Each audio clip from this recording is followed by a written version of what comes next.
वर्षपूर्ती जनतेच्या सरकारची, वर्षपूर्ती ऐतिहासिक जनादेशाची, लेखाजोखा 1 वर्षाचा, ट्रेलर विकसित महाराष्ट्राचा। विधानसभा निवडणुकांनंतर भारतीय जनता पक्षाला ऐतिहासिक जनादेश मिळाला आणि स्थापन झालं महायुती सरकार। या सरकारची धुरा सांभाळताना मुख्यमंत्री देवेंद्र फडणवीस यांनी वर्षभरात थक्क करणारं काम करून दाखवलंय।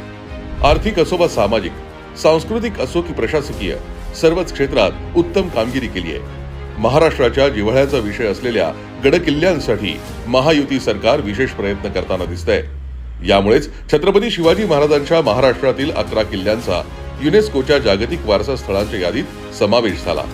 इतकंच नाही तर महाराष्ट्रातील 500 मंदिरांचा आणि 50 किल्ल्यांचा जीर्णोद्धार शासन करतंय। महानुभाव पंथाचे पवित्र ठिकाण असलेल्या रिद्धपूर मराठी भाषा विद्यापीठ सुरू करण्याची घोषणा केली आहे। यासोबतच गेल्या 1 वर्षात पायाभूत सुविधांच्या बाबतीतही महाराष्ट्र अन्य राज्यांच्या तुलनेत खूप पुढे गेलाय। मुंबईतील भुयारी रस्ते, अनेक नवीन महामार्ग आणि सागरी सेतू, नागपूर, पुणे, मुंबई मेट्रोच्या विविध टप्प्यांचा विस्तार यामुळे महानगरातील प्रवासात आता सुखकर आणि जलद झालाय। झपाट्याने सुरू असलेलं बुलेट ट्रेनचं काम आणि सर्वोत्तम विमानतळांमुळे आता महाराष्ट्रातील नागरिक जागतिक दर्जाच्या पायाभूत सुविधांचा लाभ घेत आहेत। यासोबतच मुख्यमंत्री देवाभाऊंच्या राज्यात सर्वाधिक प्राधान्य दिलं जात आहे महाराष्ट्रातील लाडक्या बहिणींना। मुख्यमंत्री माझी लाडकी बहीण योजनेतून 2.4 कोटी बहिणींना दरमहा 1500 रुपये मिळत आहेत। या मासिक उत्पन्नामुळे महिलांना रोजगाराच्या नवनवीन संधी निर्माण होत आहेत। यातून महिलांचा आत्मविश्वास वाढलाय। आर्थिक सक्षम महिलांमुळे त्यांचा सामाजिक आणि कौटुंबिक आदर सुद्धा वाढलाय। याचबरोबर महाराष्ट्राचा कणा असलेल्या शेतकरी वर्गासाठी देखील महायुती सरकार विशेष कार्य करत आहे।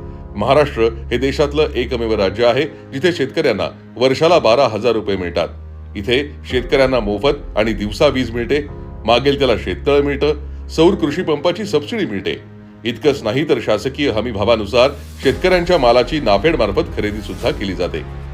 नैसर्गिक आपत्तीत देखील शेतकरी वर्गाला 31,000 कोटींची ऐतिहासिक मदत मिळाली। शेतकऱ्यांसोबतच राज्यातील महत्त्वाचा घटक म्हणजे युवा। आज मेगा भरतीच्या माध्यमातून हजारो युवकांना सरकारी नोकरीची संधी उपलब्ध करून देण्यात आली। अनुकंपा तत्वावरील वर्षानुवर्ष रखडलेली हजारो पदांची भरती करण्यात आली। 9,563 मोठ्या प्रकल्पांच्या माध्यमातून लाखो रोजगाराच्या संधी निर्माण करण्यात आल्या आणि येत्या काळात 25 लाख नवीन नोकऱ्या निर्माण करण्यासाठी डिटेल्ड रोडमॅप तयार करण्यात आलाय। कौशल्य विकास कार्यक्रमांच्या माध्यमातून 1.32 लाख तरुणांना प्रशिक्षित करून जगाच्या स्पर्धेत टिकणारा मराठी तरुण इथे घडवला जातोय। मागील 1 वर्षात महाराष्ट्र बदलतोय। दिलेला प्रत्येक शब्द पूर्ण करत मुख्यमंत्री देवेंद्र फडणवीसांच्या नेतृत्वातील सरकार काम करत आहे। येत्या काळातही आर्थिक, सामाजिक, सांस्कृतिक आणि प्रशासकीय आघाड्यांवर महाराष्ट्र अशीच प्रगती करत राहील। कारण जनतेचा आशीर्वाद लाभलेलं देवाभाऊंचं नेतृत्व महाराष्ट्राची घोडदौड अशीच सुरू ठेवेल, एवढं नक्की।